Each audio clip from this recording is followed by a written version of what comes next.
Projektů v tuhle chvilku máme vícero, ať už jsou to byty nebo ať jsou to rodinné domy. Klid od 23. prosince do 25. Proč to není až do 27. Já nechci, aby Franta z 5. patra mi vrtal, když já prostě dělám betle. A myslím si, že všichni ještě budou plakat, jak to tady bude drahý, jako ve okolí v Praze a všude okolo. Podcastů je dneska hodně, o bydlení se mluví docela často, ale za nás o tom družstevním pořád málo a většinou docela dost složitě, takže my bychom vám to tady chtěli trošičku přiblížit. Tenhle ten podcast teda má název Bydlet jinak se Solom Group a dneska tady jsem s majitelem a se zakladatelem firmy Solom Group, který je specialista na družstevní bydlení, věnuje se mu už dlouhý roky, ví o něm úplně všechno a dokonce možná i ještě víc. Ahoj Petře. Takže ahoj Denčo. Doufám, že vás tady nebudeme nudit dneska v dnešním našem prvním podcastu a jdem do toho, pojď do mě. Super. Tak já tady mám na tebe první otázku a to je, proč jsme se vlastně rozhodli ten podcast udělat? Co nás k tomu vedlo? Chceme udělat jakousi osvětu českému národu o družstevním bydlení, aby viděli, že to není opravdu družstvo, že není žádný sprostý slovo a že opravdu družstevní vlastnictví a družstva už vypadají úplně jinak než za socialismu a v těch 80. 90. letech, kdy se to vytvářelo v panelácích a tak dále. To mi právě přijde, že je hrozně častý, že pro spoustu lidí je to pořád takovej strašák, že přesně mají zafixovaný ty komunistický družstva, který vlastně dneska už vůbec s těma moderníma družstvama, třeba který děláme my, vůbec vlastně nemají nic společného. No a tady se teda o tomhle bavíme, tak podle tebe úplně jako ten největší mýtus, který v dnešní době o těch družstvách je, který ti napadá jako první? Mýtus. No ono těch mýtusů je docela hodně v realitách, ale když se budeme bavit teda přímo o tom družstvu, tak první, co mě napadá mýtus, můžou mi hned vzít byt, nemusí se mě ani ptát, vezmou mi byt a tak dále, nic takového se neděje. Další mýtus, co mě napadá hned z hlavy, tak nemůžu byt pronajímat. No jasně. Jo, nemůžu se s tím nic dělat a tak dále. Jo, takže jako těch mýtů je stovky za mě, si myslím. No tak počkej. Mohli bychom tady sedět hodinu a říkat jenom mýty.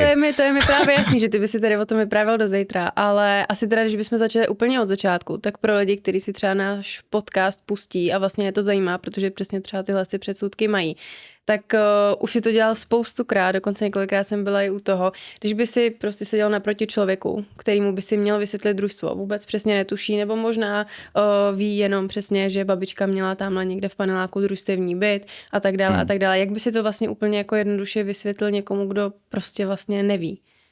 No to jednoduché vysvětlování tady moc. No tím jsem myslela, že to trošku zkrátíš. Tady moc není, takže nevím, jak na to máme teď dlouho, ale dokázal bych tady asi vysvětlovat těch 3 hodiny o družstvu. Nicméně, no tak jako jednoduše vysvětlit, no.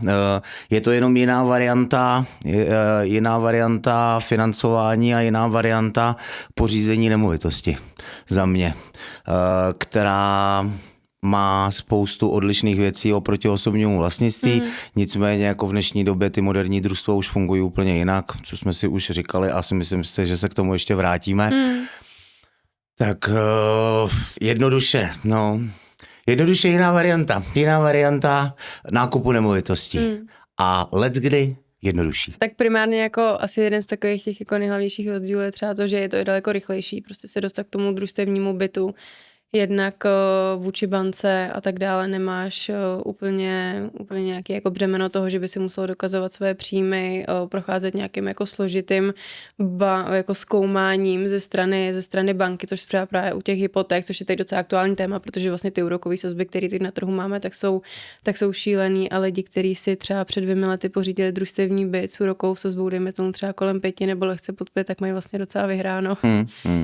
Tak samozřejmě záleží, jak dlouho měli fixaci, ale co jsem vlastně chtěla říct, tak bylo právě to, že jsou tam jako určitý rozdíl, že? Tak každý asi ví, že máme prostě osobní vlastnictví, tam jako asi úplně není o čem, o tom se asi vůbec nemusíme bavit, to jako většina lidí asi zná, ale u toho družstevního vlastnictví, tak když se budeme bavit o tom postupu jako takovým, přesně, jako v naší firmě, že to klientům vysvětlujeme dnes a denně, přesně to, když nám lidi zavolají, tak nějak jako tuší, tak jaký je vlastně ten postup toho, jako třeba já jako normální člověk, jak bych vlastně si mohla koupit ten byt a co mě vlastně všechno čeká, když bych si ten družstevní bych chtěla koupit, přesně mám třeba našetřený, dejme tomu 2 miliony, 2,5 milionu a šla jsem do banky, tam mi prostě řekli, že vlastně mi buď třeba nepůjčej, protože jsem mladá, nemám dostatečnou bonitu, tak jsem si říkala, že bych si třeba mohla pořídit družstevní byt a co vlastně by mě čekalo, co se jako bude dít, jaký vlastně potom práva mám k tomu bytu, co s ním můžu dělat, bude někdy můj postup pro mě, jako pro normálního člověka, který teda už třeba byl v bance, nic vlastně mu nedají,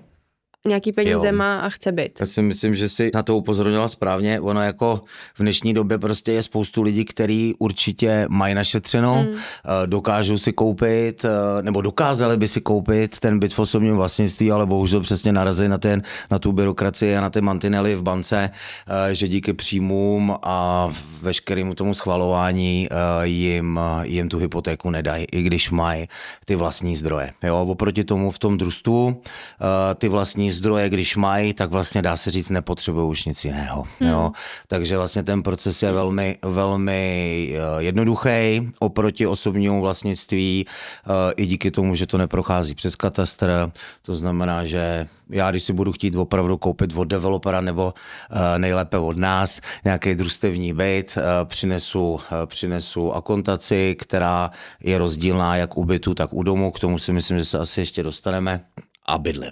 No a právě ty si tady načal ty domy, ale já bych ještě ráda trošičku zůstala u těch bytů, nebo spíš jako u toho družstva obecně, aby prostě ty lidi pochopili, že opravdu ty moderní družstva už je úplně prostě tak nelimitujou v tom, co vlastně s tím bytem můžou, nemůžou. Samozřejmě pořád je tam nějaké omezení, protože dokud prostě družstevní byt kompletně nesplatíte, respektive tu anuitu, tak prostě není v osobním vlastnictví. To znamená, že tam jsou určitý práva a povinnosti toho držitele toho družstevního podílu. Mám tady na té takových pár jako rychlých otázek, na který si myslím, že docela zvládneš jako jednoduše odpověď buď ano nebo ne. A to si myslím, že jsou jedny z těch hlavních, nebo minimálně z mých zkušeností, na který se mě většinou lidi ptají. Musím jenom ano nebo ne? Ne, nemusíš, ale právě jsem ti chtěla naznačit, že jakoby by to mohlo být kratší odpovědi, rychlejší odpovědi. Jasně. Já se pokusím být trošku kratší. Jo, protože právě bych pak ještě chtěla probrat ty domy a tak dále. Okay. Takže musím dokazovat příjmy, když si chci koupit družstevní byt? Potřebuji dokazovat příjmy? Co když jsem OSVČ nebo podnikám? Jak je to s družstevním bydlením? Pokud podnikáme a jsme OSVČ, můžeme samozřejmě koupit na fyzickou osobu družstevní byt, ale na právnickou osobu to nejde. V případě, jako měli jsme tam nějaký výjimky ohledně nebytových prostorů, to se dá napsat na právnickou osobu, ale z 99,9% jenom na fyzickou osobu. Můžu si na družstevní byt půjčit? Tak můžeš si půjčit. V dnešní době už jako je právě velká výhoda v tom, že vlastně dá se říct, ten člověk, který kupuje družstevní byt, tak nepotřebuje vůbec mít ani korunu nesměs, protože nebudu asi vyjmenovat, jaký bankovní instituce to jsou, ale máme tady určitě minimálně 3-4 bankovní instituce, které už to financujou, jsou to neúčelové produkty na družstvo konkrétně a bavíme se tam o nějaký výši až do 3,5 milionu. To znamená, že ve většině případů i v Praze to stačí opravdu na tu akontaci, aby nemusel někdo vkládat žádný svoje vlastní zdroje, mohl si na to půjčit. Samozřejmě potom musí každý rozmyslet taky to, že bude splácet tu akontaci, to na co si půjčí a bude splácet potom anuitní splátku, takže potom to tam udělá nějakou dvojnásobnou splátku, tak to zase si musí každý rozmyslet, jestli to opravdu zvládne. To jsem se právě chtěla dostat, no a ty si to řekl za mě, takže klasika. Perfektní. Tak, vlastně tady mám i potom otázku, kolik peněz tak potřebuju na začátku. Na to už jsem mi vlastně odpovídal, samozřejmě záleží Tak jako všeobecně, nicméně standardně se bavíme o 20% akontace z ceny nemovitosti u bytové jednotky a 30% akontaci z ceny u rodinného domu. To je nějaký standard, každý zase, jak říkám, každý ty družstva dělá trošičku jinak. Máme družstva, kde i u bytových jednotek je 25 až 30%. My konkrétně u našich projektů se snažíme, aby bylo 20% u bytových jednotek a 30% u rodinných domů. Potom tady mám takovou jako... Myslím si, že asi docela náročnější otázku, protože to je taky jako, družstvo od družstva, ale spíš tak jako všeobecně, prostě platí se družstvu nějaký poplatky, ať už když si koupit byt, tak i potom za to, že to družstvo funguje, nebo to je jasný, ale prostě obecně, jak je to s nějaká poplatkama tomu družstvu. Jasně. Jo, to zase se bavíme o tom, že je to hrozně individuální na ty družstva, jo, protože každý ty družstva, nebo ty lidi, kteří zakládají ty družstva, ať už jsou to firmy, nebo jsou to soukromníci, tak vytvářejí ty stanovy, vytvářejí ty podmínky toho družstva, jo, to znamená, že my jsme se už osobně sami setkali s tím, že může mít člověk tam jednorázový členský příspěvek do družstva ve výši 4 000, co děláme standardně my, anebo může mít klidně 85 000. Já jsem věděla, že to řekne. Já vím, nebudu zmiňovat, kdo to má, nicméně je to třeba od 4 až do 85 000 jednorázový členský příspěvek, potom jsou tam poplatky jako poplatky za převod do osobního vlastnictví, no a potom klasicky taky ty administrativní poplatky jako trvalý pobyty a nějaký potvrzení, který potřebují dostat lidi z družstva a tak dále. Jo, takže jako není to nic extrémního za mě. Družstevní byt si může koupit jenom Čech? Nemusí. No. Nemusí, my se snažíme samozřejmě to prodávat převážně Čechům, ty družstevní byty, nicméně družstevní byt si koupí určitě i cizinec, který tady má aspoň nějaký trvalý pobyt nebo nějaký přechodný pobyt, nebo dejme tomu nějaký studentský vízum, jo, tam potom zase se budeme dostávat k tomu, kdo vlastně si kupuje potom od nás ty družstevní byty, nebo respektive my vidíme vlastně na tom trhu, kdo je asi ta cílovka těch lidí, kteří si ty družstva kupují v dnešní době. Můžu byt prodat nebo podnajímat? Můžeš, co chceš. No prodat je pronajmout. No a jak teda to? Podnajmout. Tohle je přesně ten mýtus. Jo? Tohle je přesně ten mýtus, co jsme si říkali na začátku. Lidi si furt myslí, že vlastně že družstvo vám musí schválit úplně všechno pomalu až po zhasnutí světla na záchodu. Jo, to vypadá, nebo já nevím. Takže určitě to družstvo má oznamovací povinnost. To znamená, že já když oznámím družstvu, že podnajmu ten byt 2 osobám, nahlásím tam jejich údaje a tak dále, tak je to dostačující pro to družstvo. Samozřejmě jsou ty 80kový, 90kový družstva, co známe všichni, co známe v těch panelácích, kde prostě ty stanovy ještě můžou být určitě o dost jako tvrdší, kde prostě opravdu musí být jako víc třeba souhlasu i s těma cizincema, jen tak jako nepřijmou třeba do družstva a tak dále, ale jako je to individuální, jo. Já vždycky se vracím k tomu filmu Vlastníci, že jo. Sice tam teda jako jsou v SVJčku, nicméně mně přijde, to zase vracíme k těm mýtům, jo. Mně přijde, že v dnešní době ty lidi, který, když jim řeknete, hele, máme tady družstevní vlastnictví, máme tady skvělý družstevní byt, tak všichni opravdu vidí, před sebou mi přijde ten film Vlastníci, že potom, když tam bude nějaká schůze, tak se tam budou všichni fackovat, budou se tam rvát, neschválí si někdo výtah a tak dále, jo. V dnešní době opravdu ty družstva už jsou moderní, my převážně děláme družstva z novostaveb, to znamená, že opravdu projekt, který vzniká od startu, zase jsme už úplně v jiný době, takže i ty stanovy a veškerou tu dokumentaci nastavujeme moderněji a tak, aby to bylo pro lidi přijatelné. Teď ono, když nad tím tak přemýšlím, tak vlastně oni teď už tak jako postupně asi dobíhají přesně ty první komunistické družstva, který prostě měli 30-40 letou splatností anuity, tak teď už podle mě se to tak přesně jako láme, že už třeba jich nebude tolik, protože přesně může docházet k tomu doplacení. Pak samozřejmě tam záleží, jestli ty stanovy umožňují po doplacení to prostě převíst nebo nepřevíst.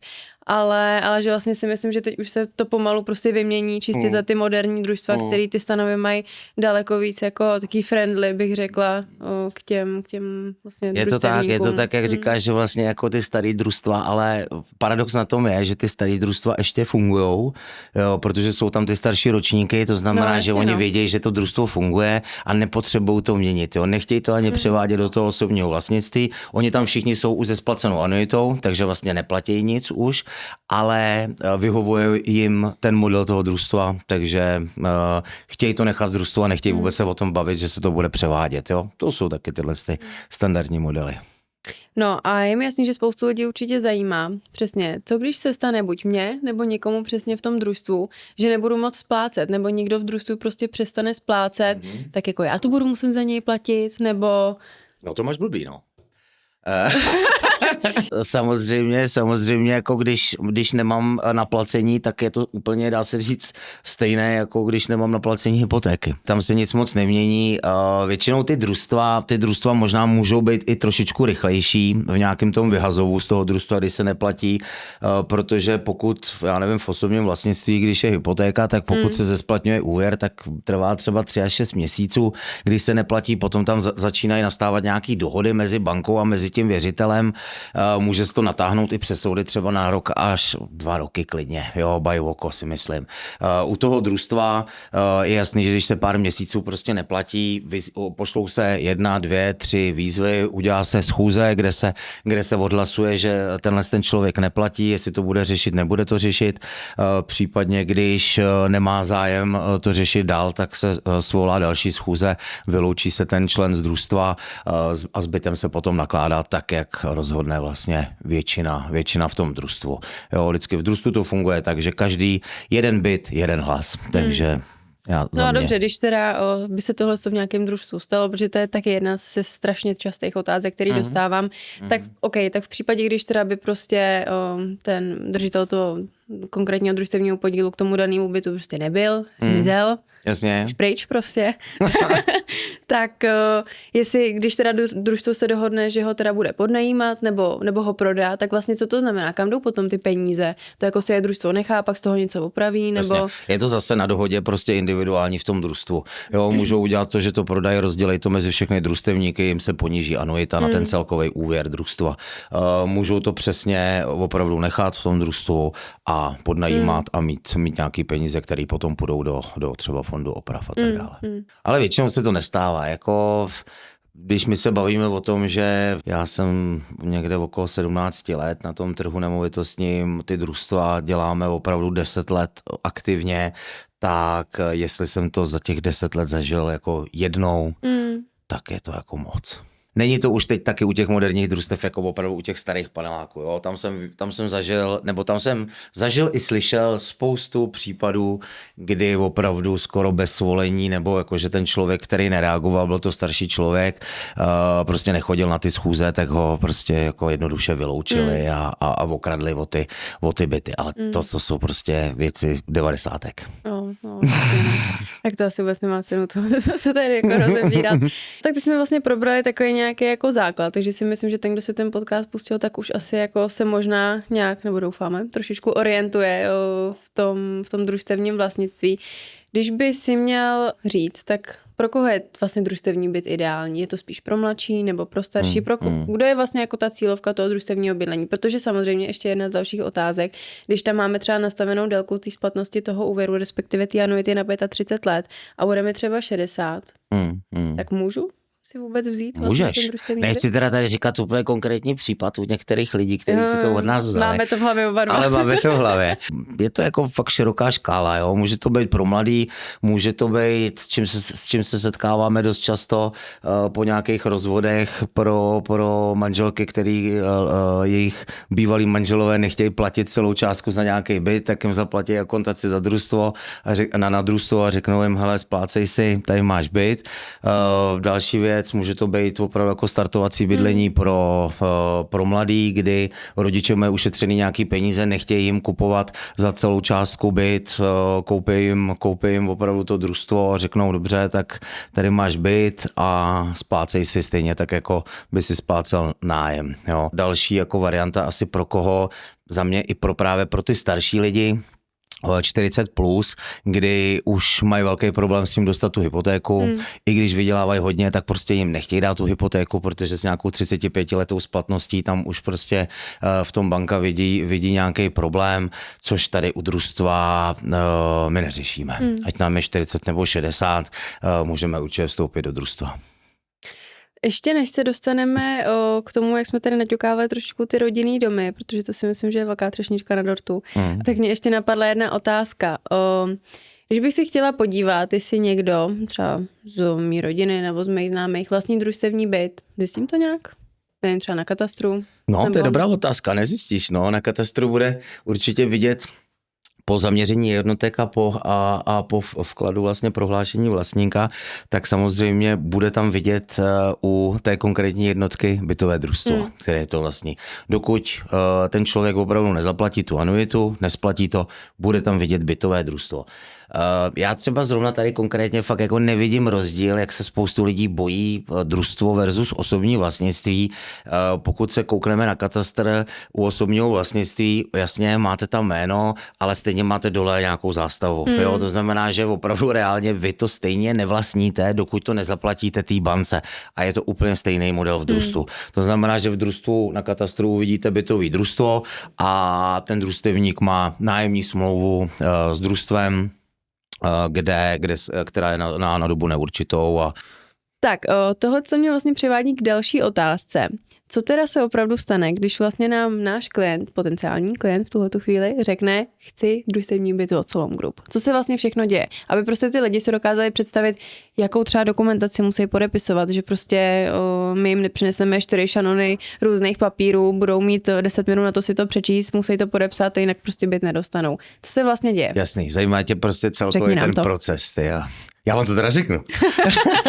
je to trošičku, že je to trošku odlišný od toho osobního vlastnictví samozřejmě, takže pokud bych to vzal úplně od startu, takže ty přijdeš jako klientka, která řekne, jasně, vybral jsem si ten byt, kupuju si ho, je to skvělý, úžasný, nejlepší, chci ho hned zítra.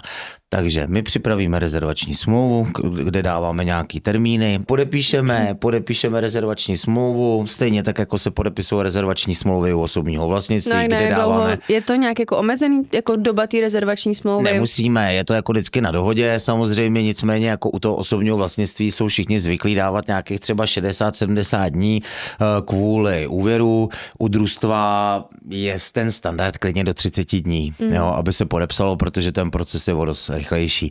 To znamená, že vlastně my podepíšeme rezervaci, necháme připravit převodní smlouvy, necháme připravit úschovní smlouvy, kdy si to všechny strany odsouhlasí, sejdeme se standardně u advokáta, kde podepíšeme jak převodní smlouvu, tak úschovní smlouvu. Klient načerpá do úschovy veškeré peníze za převod.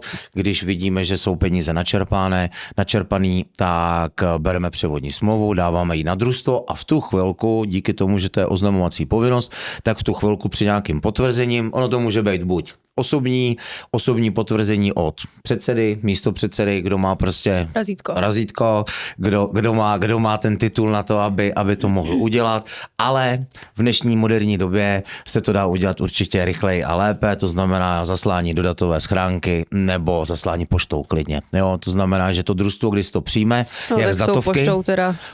Pošta by byla možná pomalejší, ale když to vezmeme v té datové schránce, to znamená, oni přijmou z datové schránky tu převodní smlouvu, kterou my jsme tam poslali, bere se to jako uzavřená věc. Jo. To potom, že je tam ještě nějaký proces podpisu nájemní smlouvy a tak dále, tak to už může klidně trvat 2 týdny až 2 měsíce klidně, podle toho, kdo to zrovna dělá, ale nemění to nic na situaci, že vlastně tím, co oni převezmou tu převodní smlouvu, tak se stávají členy družstva a automaticky jsou už vedený do družstva. No a teda, když už jsem členem toho družstva a už mám všechno jako uhrazený, uhradila jsem teda i jednorázový členský příspěvek do družstva, to znamená, že jak opravdu... Jak bys tam byla dlužník potom na družstvu? Právě, to nechceme. Tak vlastně potom s kým já řeším veškeré ty věci, které bych třeba případně chtěla jako podniknout, dejme tomu mimořádný splátky, chci se zeptat, kolik mi tam ještě zbývá zůstatek té anuity, kdo je vlastně jako to kompetentní? Jsme to pořád my, nebo je to družstvo, nebo musím jako do banky kvůli tomu? Ne, tam už to potom přichází samozřejmě na správu nemovitostí, která to dělá. Jo, to znamená, že je to stejně jako u SVJčka, spousty těch úkonů dělá ta správa nemovitostí.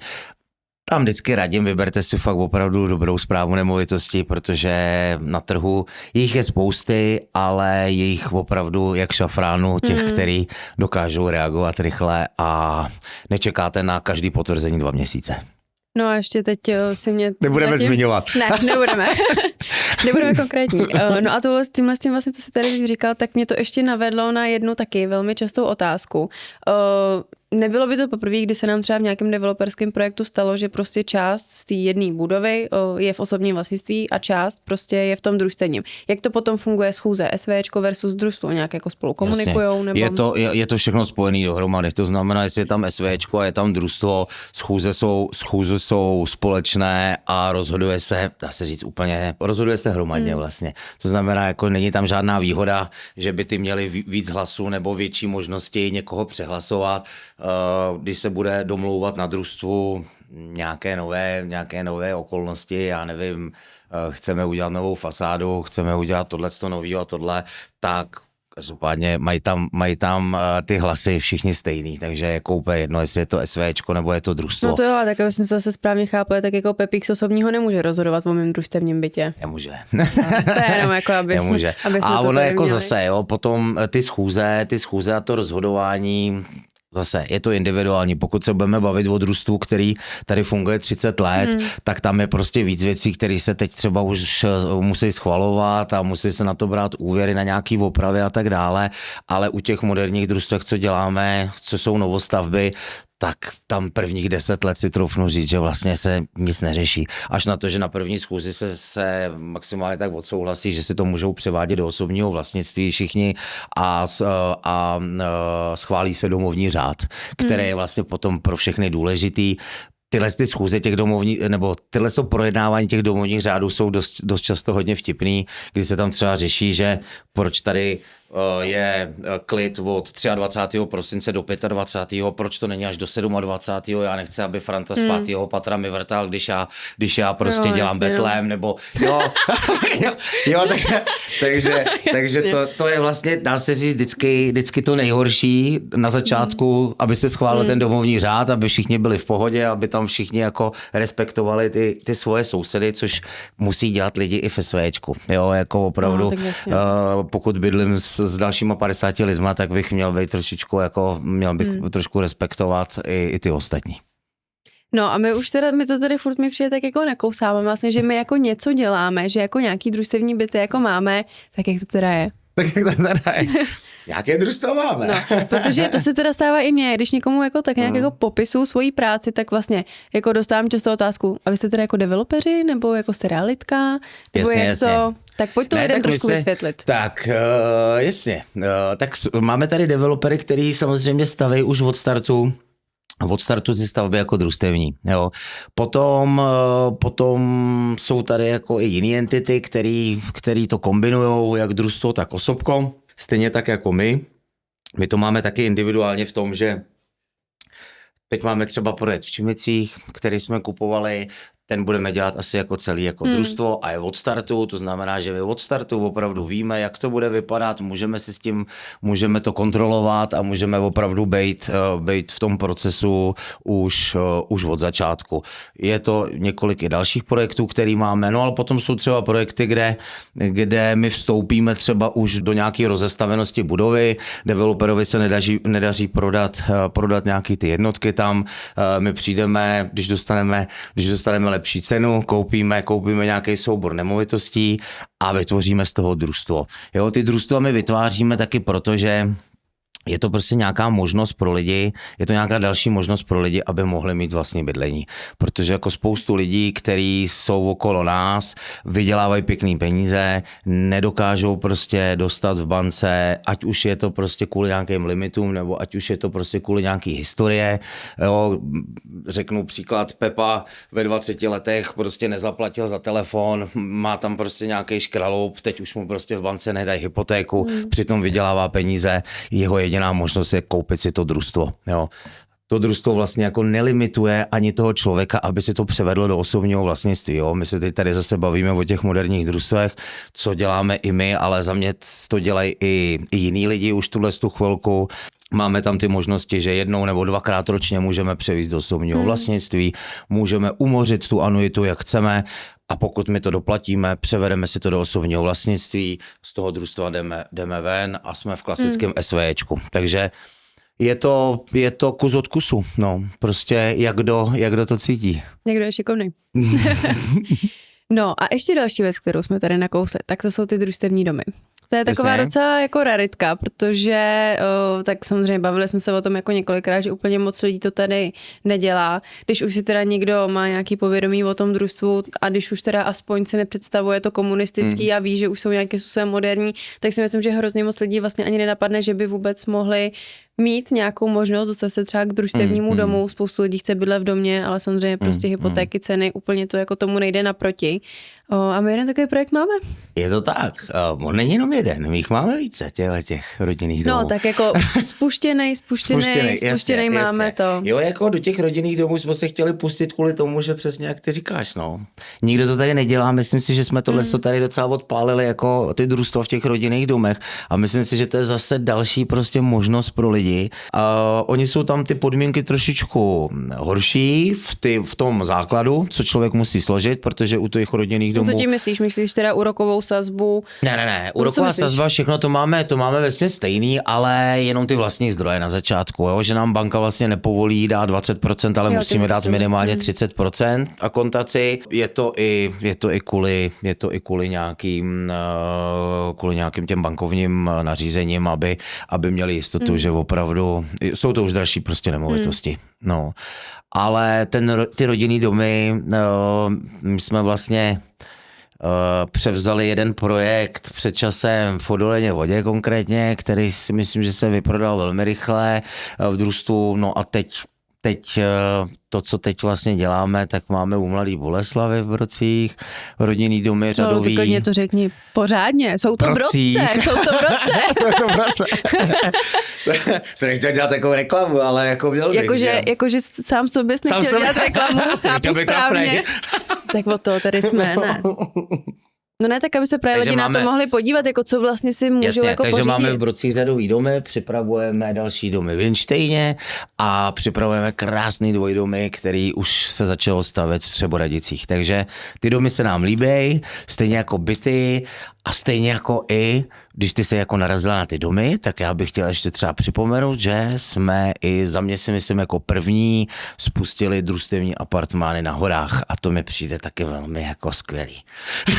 To je taky další taková jako libůstka, bych řekla, že vlastně pořídit si družstevní byt na horách, to už jako celá frajeřina, viď? Jako za mě jako skvělý mít jako ty družstva samozřejmě se dávají pro lidi na bydlení, jo, je to opravdu nějaká pomoc prostě lidem, který nedosáhnou právě, jak jsem se bavil, na ty hypotéky a tak dále. A právě proč by vlastně ty lidi, kteří žijou na horách, kteří tam prostě jako tráví celou tu zimu a ať už tam pracují, nebo ať už prostě fakt jako mají ty rádi ty hory a musí si tam pronajímat byty, protože už nedokážou došáhnout na ty cenovky na horách, ať už se bavíme o Špindlu, o Harachovu, o Peci, my jsme konkrétně teď v Harachově, tak ty cenovky jsou tak vysoký, že tohle je vlastně pro ně jediná možnost opravdu zaplatit zase jenom akontaci, splácet si ten byt mě bude stát úplně stejně, jako kdybych tam měl v nájmu ten byt na horách a můžu v klidu trávit ve svém apartmánu na horách celou zimu. No, teď právě, když jsem mluvil o těch splátkách, tak jsem vlastně se tě ještě chtěla zeptat na jednu otázku, která si myslím, že taky dost často zaznívá.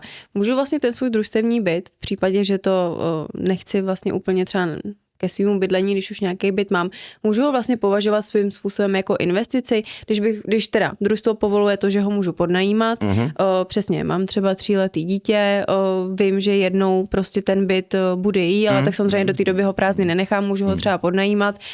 Jak se tam pohybujeme, samozřejmě nedá se to prostě říct úplně konkrétně, je to projekt od projektu, dispozice od dispozice, tak jestli já vlastně tím, když ho budu podnajímat, jestli jsem schopná se prostě dostat na, dejme tomu, stejnou výši toho, co mi vlastně ten můj podnájemník zaplatí versus toho, co já vlastně budu splácet tomu družstvu. Jasně. Chápu, ale co se chci zeptat. Jo, to jsem ráda. Tak jako v dnešní době a díky úrokovým sazbám, které jsou na trhu, tak my se vždycky bavíme, že vlastně pokud já teď v tuhle chvilku dostanu 5% úrok na klasické osobní vlastnictví, na hypotéku, tak u družstva ten úvěr dostanu v úroku třeba 5,5. Jo? Bude tam nějaký rozdíl třeba 0,5%, což není nic jako tragického, ale vždycky tam nějaký ten rozdíl je. Pokud my teď se bavíme bavíme o tyhle takováhle výše úrokový sazby a výše těch nemovitostí, kam to furt šplhá, myslím si, že šplhat bude. Jestli si někdo myslíte, že budeme za rok o 100 000 levnější, no tak to nebudeme v životě. A myslím si, že všichni ještě budou plakat, jak to tady bude drahý, jako ve okolí v Praze a všude okolo. No tak pokud se bavíme o Praze, tak ta je úplně jako... Jo, to je jako to vždycky takový přesně ty lidi, hele, je to drahý, počkáme si příští rok, jasně, takhle lidi už čekají 10 let a zdražilo se jim to 200násobně. Jo, takže pokud se bavíme teď o tom, kolik stojí nemovitost, dejme tomu, když bychom to vzali jako příkladové v Praze a já bych to měl pronajmout nebo podnajmout tady konkrétně, tak nedostaneme se asi opravdu jako na tu splátku, že by nám opravdu ten podnájemník zaplatil celou tu splátku anuity. Asi tam bude nějaký dotování ze strany toho pronajímatele. A tak tam se bavíme jako o pár tisícovkách. Ale bavíme se o pár tisícovkách, jo. Potom, když prostě jsou ty sazby níže, tak zase se to překlápí na druhou stranu. Nicméně vidím to taky jako úplně skvělej model v tom, že pokud já to můžu podnajmout a chci to opravdu třeba pro svý dítě, tak dám to do podnájmu, on splácí, dá se říct, anuitu a čeká to potom na to dítě, který až jednou vyroste, tak třeba, když nebude zlobit a bude fungovat tak to třeba jednou od těch rodičů dostane. No a když se bavíme o těch cenách, tak přesně modelová situace, koupila jsem si družstevní byt, teď jsem ho 2-3 roky podnajímala, chci ho prodat, prostě potřebuji investovat peníze někam jinam, nebo si přesně potřebu svýho bydlení. Za kolik vlastně ten člověk, který ho chce prodat, což může, to už víme, jak vlastně si určí cenu? Podívá se na S-Reality a řekne, jo, tak tady se to prodává takhle. Samozřejmě asi úplně bych jako doporučila. Není to ta berná mince určitě S-Reality, protože na S-Reality si každý může jako dát, jakou cenu chce, jo, a měl by si člověk určitě dělat nějaký průzkumy prodaných nemovitostí z minulosti. Každý dobrý makléř si myslím, že už má nástroje na to, aby dokázala vytáhnout cenovky podobných bytů, za kolik se prodalo. A za mě je to i prostě o nějakých zkušenostech a o nějakém tom vnímání toho trhu. A to by prostě každý ten makléř dobrý měl Tak to se bavíme znát. tady o té variantě, kdy teda držitel toho družstevního podílu, kdy teda osloví realitního makléře. Jasně, a samozřejmě záleží asi hodně i jako na výběru, protože co my tak jako sami víme, tím vůbec jako nechceme někoho honit, ale spíš, že obecně na ty družstva se moc lidí nezaměřuje a i ty makléři vlastně si myslím, že pořád ta jako problematika toho není úplně tak rozšířená a celkově ten jako proces toho, jak se to dá postoupit a tak dále. Mě jako dost překvapuje i to, že jsou i v dnešní době makléři, kteří vymlouvají ty družstva některým svým klientům a vlastně vůbec nechápou, co to vůbec jako to družstvo znamená, jak to vůbec funguje. Takže to je složitý, no, to je složitý, proto právě jsme i udělali tenhle první podcast, který stejně nebude stačit k tomu, aby všichni pochopili, jak to funguje, protože ty družstva jsou opravdu tak široký téma, obsáhlý, že na to můžu mít klidně 2-3 hodiny a povídat furt dokola. Nicméně já si myslím, že budeme se s tím setkávat více a více. Jo, ty družstva půjdou do popředí postupně, osobní vlastnictví jasný, to je standard, ale myslím si, že do popředí půjdou družstva a půjdou fondy a bude nájemní bydlení. Tak, jak je to všude jinde ve světě. Češi jsou národ prostě lidí, kteří prostě potřebují vlastnit, já to chápu, já se tomu jako, mě to vůbec jako nevadí, taky jsem rád, že mám nemovitosti, ale nemyslím si, že to ještě během nějakých let se to změní, protože ta generace, která vlastně s tím bude v pohodě, že bude bydlet někde v nájmu, tak myslím si, že to ještě třeba 10-20 let určitě trvat bude. No a tak my už jako pomalu budeme finišovat tady náš první díl. Já nechci. Musíme. A tebe to začalo bavit, viď? Teď mi to tebe začalo bavit. Tak právě jsem ti chtěla položit takovou otázku, můžeš se klidně o tom trošku rozpovídat. Myslíš si, že teda obecně, když se budeme bavit o nějaký predikci do budoucna, že opravdu to družstevní bydlení bude jediná vlastně cesta, nebo asi nejvhodnější slovo k tomuhle jediná dostupná cesta. Jakým stylem se vlastně dostat postupně k tomu vlastnímu bytu, protože na začátku prostě, to si jako můžeme říct, je to tak, není to vlastní byt, protože prostě to vlastní družstvo do té doby, než se zaplatí, ale je to prostě cesta k vlastnímu bydlení, protože na 100% je cesta k vlastnímu bydlení. To jo, ale jestli si myslíš, že do toho budoucna to už jako bude opravdu ta jediná, nebo samozřejmě pro ty normální lidi, přesně, pro studenty, první práce, první brigády, třeba něco málo od rodičů, samozřejmě prostě movitější lidi, tak tam jako... Jasně, no, bude to pro ně varianta. Jo, jako za mě bude se to furt dostávat víc a víc do popředí. Já si myslím, že prostě i ty projekty, bude se to prostě vytlačovat ven na ten okraj Prahy, bude to furt dál a dál, jak jsme na to zvyklí jako z jiných evropských hlavních měst. A za mě jako ty družstva určitě budou v jednu dobu jako tou nejlepší variantou, aby člověk opravdu neprocházel těma sítama a mohl si tu nemovitost pořídit. Jako, když si to tak vezmeme, v České republice je asi tak 90% milionářů, i když si to nikdo neuvědomuje, ale je to kvůli tomu, že prostě všichni tady skoro vlastně nějakou nemovitost. Sice kdyby ji prodali, tak by už asi nic moc toho nekoupili, ale je to tak prostě. Jo, a tohle to prostě jinde ve světě není. Teda ještě na úplný závěr, tak bychom se trošičku chtěli vrátit k těm našim teda projektům, proč jim říkáme naše a který vlastně máme, jaký máme možnosti. Jasně. Co můžeme lidem nabídnout? Jasně. Sebe. Ne doslova. Ne doslova. Ne, samozřejmě jako těch projektů, teď projektů v tuhle chvilku máme vícero, ať už jsou to byty nebo ať jsou to rodinné domy. Jsme v Praze, i v Českých Budějovicích, v Plzni, v Harrachově, jako po celé České republice.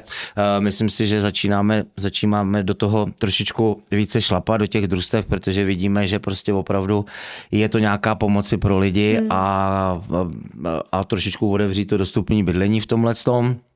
Takže v tuhle chvilku určitě já bych tady mohl o těch projektech mluvit klidně další hodinu, jo, jako o každém z nich, jo, ale asi bych všem doporučil, ať nás sledují, ať se kouknou na naše stránky, ať sledují sociální sítě naše, kde vkládáme postupně všechny naše nové projekty a ať jsou prostě na startu těch začínajících projektů, protože kdo nás bude sledovat a bude na startu, tak vždycky se dostane k té lepší ceně. Takzvaně neprohloupí. To znamená, že teď jsem to někde slyšel na nějakém, nebo viděl v nějakém podcastu, že se tam mluvilo o podpultových nabídkách, že vlastně neexistujou, tak to bych zase všem chtěl říct, že podpultové nabídky opravdu existujou. A že jich je hodně. A opravdu, pokud člověk, já to vždycky tak beru, že ten realiťák vlastně, který se stará už o nějakého toho klienta, tak vlastně spadá pomalu k ním do rodiny. Je to prostě taková rodina. Ten člověk prostě pokud jako, já mám klienty, s kterými spolupracuju 15 let a opravdu jako mě berou jako rodinu a opravdu já jim vydělávám peníze, nastavuji jim, kam mají co koupit, kam mají co vložit, kde mají co prodat a aby to opravdu fungovalo. Takže proto určitě bych neváhal a nebál se oslovit opravdu ty profíky realitní, kteří ty podpultové nabídky mají. Jsem se trošičku bál, že tady děláš reklamu sám sobě, Soloma do každé rodiny. Soloma do každé rodiny. No tak jako to máme tady jeden náš takový super tahák, který představíme příště, ale teď neřeknu, co to bude, ale bude to pecka. Ne, my právě i takhle jako úplně už na závěr. Tak jsem právě chtěla říct, že samozřejmě to je první díl, bude jich určitě víc a určitě bychom si sem někdy chtěli pozvat i nějakýho hosta. Nebudeme vůbec teď specifikovat, Jasně. Ale určitě tady nebudeme vždycky jenom my dva. Nicméně, chtěli jsme vám říct, že se můžete potom podívat na náš Instagram. Tam my vám dáme prostor u Reelska z tohohle podcastu, abyste nám tam třeba psali otázky, co vás by konkrétně zajímalo, co my jsme tady třeba nestihli doprobrat ohledně toho družstevního bydlení. Určitě nám můžete i napsat a budeme se na vás těšit i příště. Mějte se fajnově. Fanfárově. A hlavně nás sledujte. Přesně.